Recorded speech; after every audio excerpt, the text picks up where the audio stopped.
معروف ڈبیٹر شیخ الخطابہ مولانا ندیم الرشید صاحب ایک بار پھر بازی لے گئے۔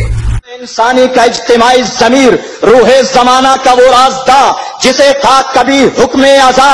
اللہ اکبر بقضائے الہی۔ پاکستان ٹی وی چینل پر ایک سال پہلے کی گئی مولانا ندیم الرشید صاحب کی تقریر میں روس نے حقیقت کا روپ دھار لیا۔ 2017 ARY چینل کے شان رمضان پروگرام میں منعقد ہونے والے تقریری مقابلے کے فائنل میں مولانا ندیم الرشید صاحب نے اور طوطے اڑ گئے کے عنوان سے ایک فی البدیہہ تقریر کی، جس کا مرکزی خیال یہ تھا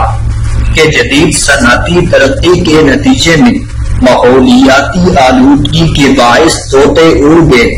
یعنی پرندے غائب ہو گئے۔ بنیادی طور پر جامعۃ الرشید کے شعبہ صحافت میں کیا گیا یہ ان کا ایک تجزیہ تھا، جسے انہوں نے فن خطابت کی معروف سمت ڈیکلیبریشن میں ڈھال کر ڈرامائی اور تمثیلی انداز میں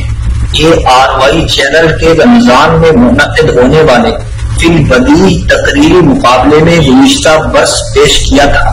لیکن ٹھیک سال بعد اس تجزیے اور تقریر نے روس میں اس وقت حقیقت کا روپ دھار لیا جب وہاں جزیرہ نما کرائمسا کے قصبے آرمیناس میں 23 یا 24 اگست کو